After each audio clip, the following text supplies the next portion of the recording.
কালকে রাত্রে ঋষি আমাকে বলে রেখেছিল যে সকালে সে ব্রেকফাস্টে ফুলকো লুচি আর আলু ভাজা খাবে।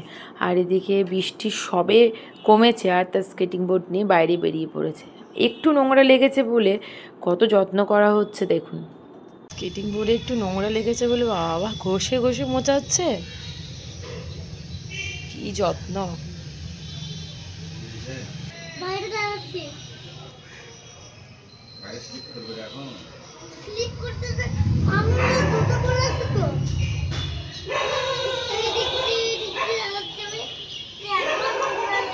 হয়েছে হয়েছে, আর মুছতে হবে না।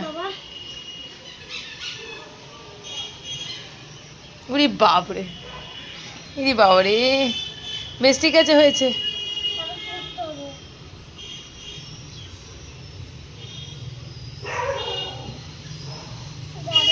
চাকাটাকে ঘুরিয়ে ঘুরিয়ে দেখছে কোথায় নোংরা আছে। আর মুছতে হবে না, হয়েছে। কাপড়টাকে এখানে রাখো, এদিকে সরিয়ে রাখো। হ্যাঁ আচ্ছা ঠিক আছে, থাক। আচ্ছা বেশ ঠিক আছে, যাও।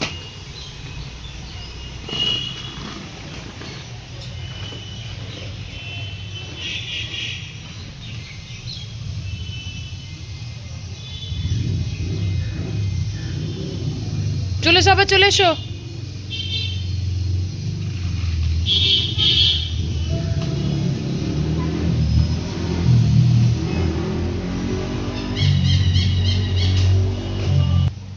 বাবারে কতবার নোংরা মুছতে হবে, তাহলে তো চালানোই যাবে না এত নোংরা মুছলে।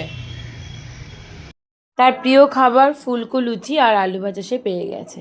এখন বসে বসে পাপা আর বিটুতে ব্রেকফাস্ট করছি। আমি একটু পরেই ব্রেকফাস্টটা করব, আর তারপরে সে যাবে তার পাপার সঙ্গে কলেজে। কোথায় চললে, কোথায় চললে, কোথায়? আচ্ছা, স্কেটিং জলের বইও সঙ্গে নিয়ে চললো এখন কলেজ। আগে ঋষির পাপার আর আমার খুব ফেভারিট ছিল কারি পাতা দিয়ে মুসুরির ডাল, সেটা এখন ঋষিরও পছন্দের খাবার হয়ে উঠেছে।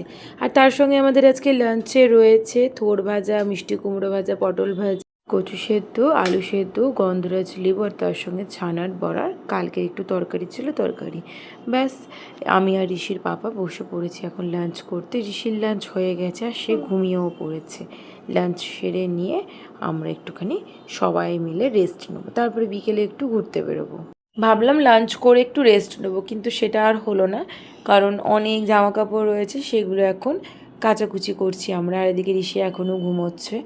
যাই হোক, এই কাচাকুচির মাঝেই ভাবলাম রেডি হয়নি, কারণ বিকেল প্রায় হয়ে এসেছে, বেরোনোর সময় হয়ে আসলো। প্রথমে যাব একটু মুদিখানা বাজার করতে, আর তারপর একটু ঘুরু ঘুরু। বিকেলটা হলে পরেই মনটা যেন কেমন চা চা করে ওঠে। তাই প্রথমে এক কাপ চা বানিয়ে নিলাম, তারপরে বসলাম রেডি হতে। কারণ চা যদি বানিয়ে না রেডি হতে বসি, বারবার সেই চায়ের দিকেই মনটা, কতক্ষণে চাটা খাবো। তাই চা বানালাম, আর এক কাপ যেহেতু বানিয়েছিলাম, তাই ঋষির পাপাকে বললাম পুরোটা খেয়ে নিও না, আমার জন্য একটু রেখো। ব্যাস, রেডি হয়ে গেছি। এবার জিনিসগুলোকে একটু ঠিকঠাক করে গুছিয়ে রাখি। একা হাতে সব কিছু সামলানো তো, তাই যখনকার কাজ তখন যদি না করি, পরে সব একবারে সামাল দিতে তো আমি হিমশিম খেয়ে যাই। তাই আমি যেখান থেকে যাইনি সেখানে সেই জায়গায় রাখার চেষ্টা করি। আর আমার সঙ্গে সঙ্গে এখন ঋষিরও এই অভ্যাস তৈরি হয়ে গেছে। এত কথা বলতে বলতে চাটা বুঝি আমার ঠান্ডাই হয়ে গেল। না, মোটামুটি গরমই রয়েছে, আর খুব শান্তি পেলাম চাটা খেয়ে।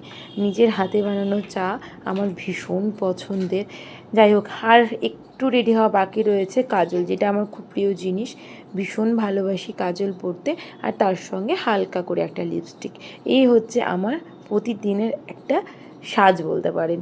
যাই হোক, এ কটা জিনিস মোটামুটি সব মেয়েরাই পরতে ভালোবাসে, আর আমি কেন ব্যতিক্রম হব বলুন।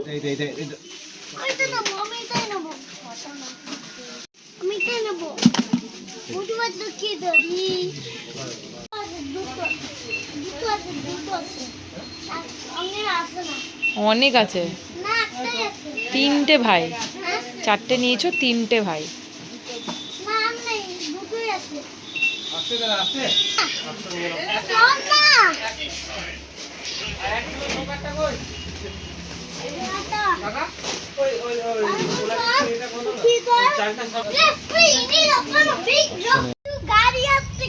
কোথায় যাব, কোথায় আমরা এখন কোথায় যাব বলো?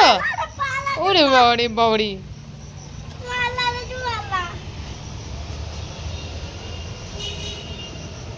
আরে বাপরে, আজকে পাপার বেটুর গেঞ্জিটা তো ম্যাচিং ম্যাচিং হয়ে গেছে। এ কোথায় চললে, কোথায়?